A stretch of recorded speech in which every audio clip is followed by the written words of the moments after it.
Reflejos de Alicia, 150 años de A través del espejo. Hace 150 años se publicaba A través del espejo y lo que Alicia encontró allí. La continuación de uno de los relatos más conocidos y revisitados de la cultura universal, las aventuras de Alicia en el País de las Maravillas.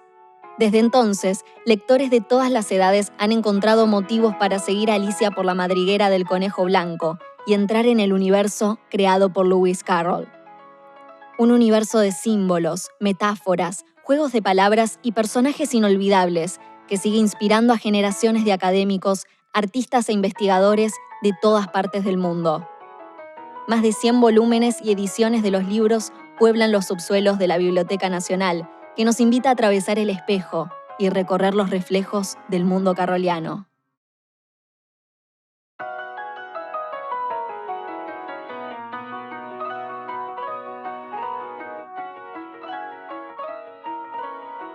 Charles Dodgson, conocido con el seudónimo de Lewis Carroll, nació el 27 de enero de 1832. Criado en la casa parroquial de Desbury, una aldea de 243 habitantes en Cheshire, Inglaterra. Charles pasaba sus tardes inventando historias extraordinarias para divertir a sus 10 hermanos o jugando con los insectos y anfibios que habitaban su jardín.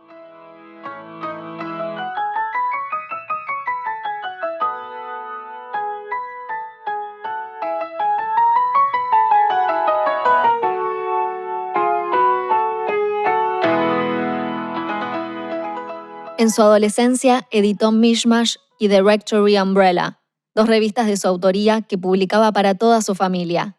Algunos de sus biógrafos afirman que la poca vida social del pueblo fue el origen de una enorme creatividad y una afición por el entretenimiento que lo acompañarían hasta su muerte en 1898.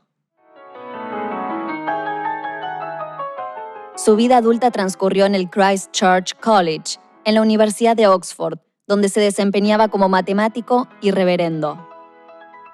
Carroll fue un cristiano practicante y austero, pero también un matemático de vanguardia, pionero de la fotografía artística e inventor de ingeniosos juegos.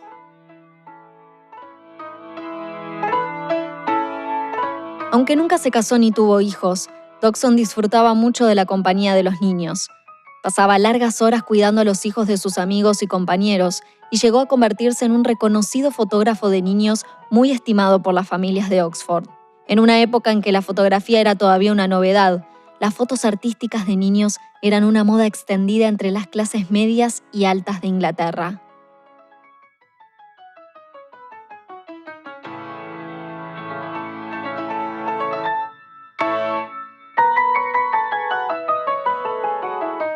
Una tarde de 1856, Charles fue invitado junto a su cámara a la residencia de Henry Liddell, decano de Christ Church.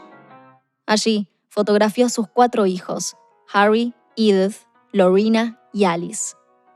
6 años después, junto a su amigo Robinson Duckworth, llevó a las 3 hermanas en una expedición por el río Támesis, una tarde soleada y calurosa que quedaría en la historia de la cultura universal como la tarde en que se inventó Wonderland, el País de las Maravillas.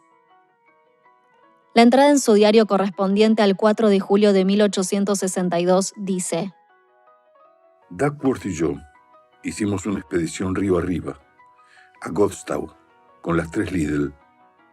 Tomamos el té en la orilla y no regresamos al Christ Church hasta las 8:15. El 10 de febrero de 1863, Carroll añadió la siguiente nota en la página opuesta. En esa ocasión les conté el cuento de hadas de las aventuras de Alicia bajo tierra, que prometí escribirle a Alicia, y ya lo he terminado.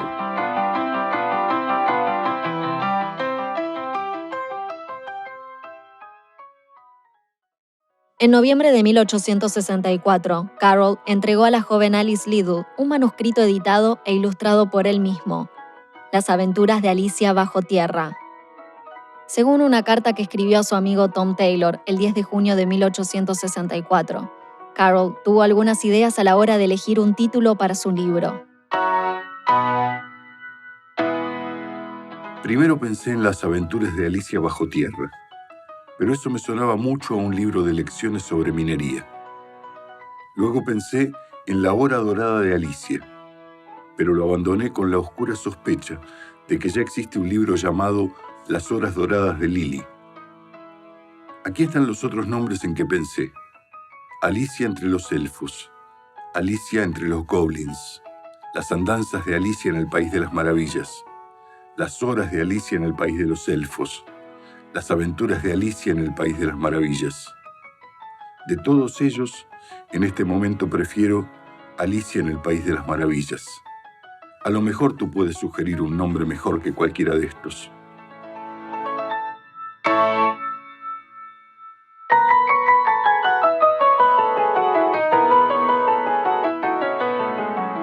Un año después, Las aventuras de Alicia en el País de las Maravillas llegaría para convertirse en uno de los títulos más conocidos de la literatura universal, junto con un nombre de autor que pasaría a la historia, Lewis Carroll.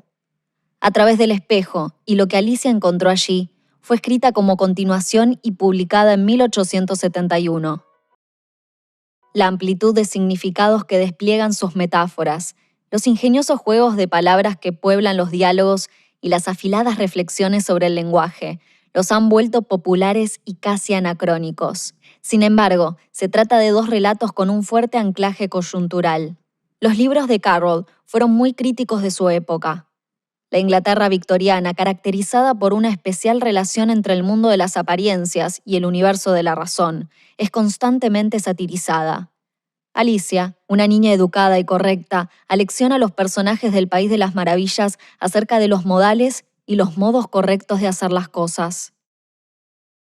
Ellos, por su parte, la engañan, la insultan, la molestan y ponen en crisis su universo simbólico. Alicia intenta, sin éxito, encontrar racionalidad en un mundo de sentidos complicados y paradojales. Una merienda de locos. Es un gran ejemplo del tipo de sátiras que pueblan el relato. Este capítulo parodia la institución inglesa del té de la tarde. El sombrerero, la liebre de marzo y el lirón se las arreglan allí para vivir en una eterna hora del té. El tiempo, dice el sombrerero, no soporta que lo marquen.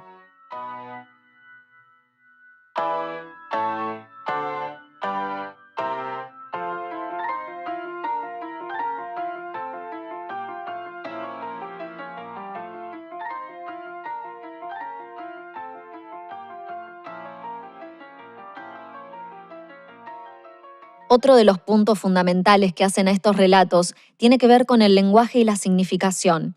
Más que un absurdo, más que carencia de sentido, hay en este universo una proliferación de sentidos diversos, donde las palabras pueden designar cualquier cosa. En el capítulo 6 de A través del espejo, Alicia se encuentra con Humpty Dumpty, en uno de los más memorables diálogos del relato. Cuando yo uso una palabra, esa palabra significa exactamente lo que decidí que signifique, ni más ni menos.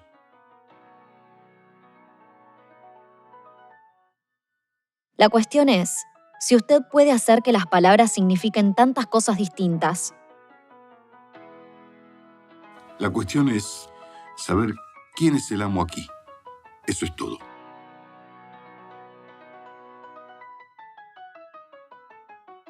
En el capítulo 8, Alicia conversa con un caballero que también insiste en poner en evidencia la paradoja de los nombres.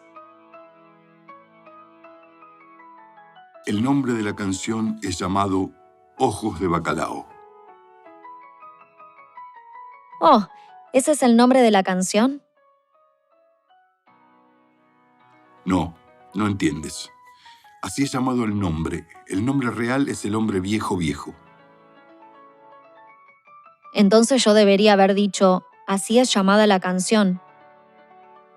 No, eso es otra cosa completamente distinta.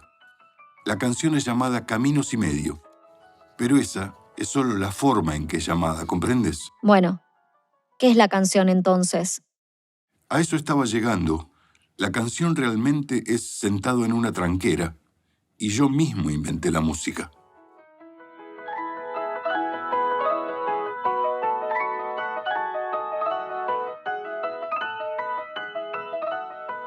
El universo de Alicia es además lúdico y onírico. En la primera novela, Alicia se desplaza a través de oscuros y dudosos senderos siguiendo la pista de un conejo blanco que asiste a un juicio que se parece mucho a un juego de cartas. En A través del espejo, en cambio, la niña sigue una ruta regida por los movimientos de piezas de ajedrez. A través del espejo, bajando las escaleras, a través del jardín de las flores vivientes hasta el tablero de ajedrez gigante. Llega incluso a tomar un tren, donde los personajes insisten en estamparle una etiqueta de identificación. La identidad en estas novelas también es motivo de problemas, y es que los nombres, como nos muestra el caballero, nunca terminan de abarcar una identidad. Alicia es, indistintamente, un raro espécimen animal, una flor silvestre o una criatura de nombre estúpido.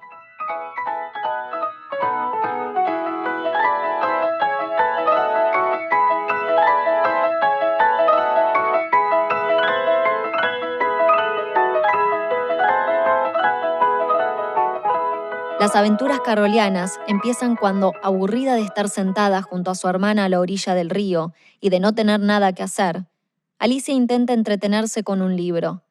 Pero el libro no tiene ilustraciones ni diálogos. ¿Y para qué sirve un libro sin ilustraciones ni diálogos?, piensa.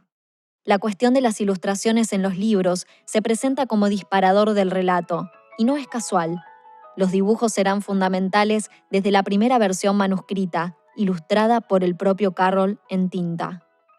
Para la primera edición publicada, la intención del autor había sido conservar sus ilustraciones originales. Sin embargo, fue disuadido por su amigo Duckworth, y en enero de 1864 contactó al ilustrador John Tenniel. Nacido en Londres el 28 de febrero de 1820, Tenniel fue desde muy joven un artista prometedor. A los 30 años comenzó su carrera como caricaturista en Punch Magazine, donde continuó trabajando hasta su retiro en 1901. Durante este periodo, Tenniel produjo cerca de 2.000 ilustraciones y logró cierta fama y reconocimiento. Pero lo que lo convirtió en un ilustrador mundialmente conocido fueron, por supuesto, sus ilustraciones de las aventuras de Alicia en el País de las Maravillas y A través del espejo y lo que Alicia encontró allí. La relación entre Tenniel y Carroll fue tensa desde el principio. Luego de acordar una tarifa y acceder a crear 42 ilustraciones, Tenniel puso manos a la obra, asediado por la obsesiva mirada del autor, que tenía una idea muy inflexible de cómo debían verse los personajes y escenarios de su universo. El ilustrador no se tomaba bien que Carroll se interpusiera en su propia visión creativa, y al autor le fastidiaban enormemente las críticas de Tenniel. La primera versión del libro estuvo terminada en 1865. Aunque ya contaba con la aprobación del autor, Tenniel solicitó que se cancelara la impresión por considerarla de baja calidad. Algunas fuentes afirmaron que las diferencias entre esa primera tirada y la que finalmente se difundió eran ínfimas. Cuando en 1871 aceptó ilustrar la continuación de la novela, la relación entre ambos no había mejorado mucho, y el trabajo fue igual de complicado. La advertencia que le hizo a su amigo Harry Furniss, que ilustró el siguiente libro de Carroll, lo dice todo. Lewis Carroll es imposible. Te doy una semana, amigo. No podría soportar a este tipo un día más que eso.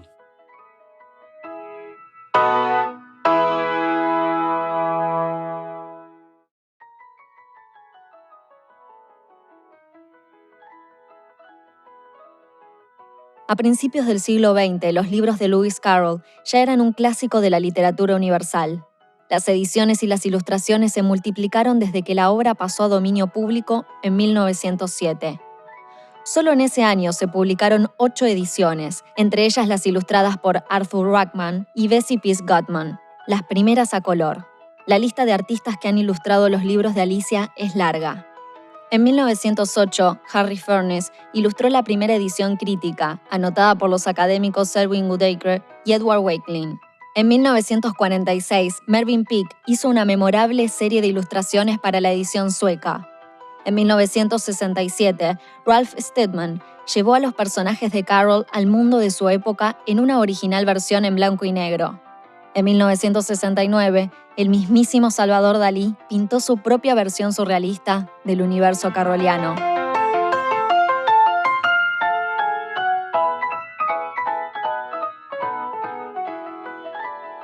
En Argentina, una de las primeras ilustraciones originales de 1949 es la del pintor Axel Amuchastegui para la editorial Codex. En 1968 apareció la memorable edición de Brújula prologada por Jorge Luis Borges, traducida por Eduardo Stillman y con arte de tapa de Hermenegildo Sabat. Y en las décadas de 1970 y 1980, grandes ilustradores como Ili Cushí, Alfredo Castaña, Aniano Lisa y Martínez Parma aparecieron en la colección Robin Hood. Las versiones cinematográficas tampoco se hicieron esperar. Bizarros disfraces, efectos especiales de bajo presupuesto, ediciones animadas en manga y hasta una versión erótica.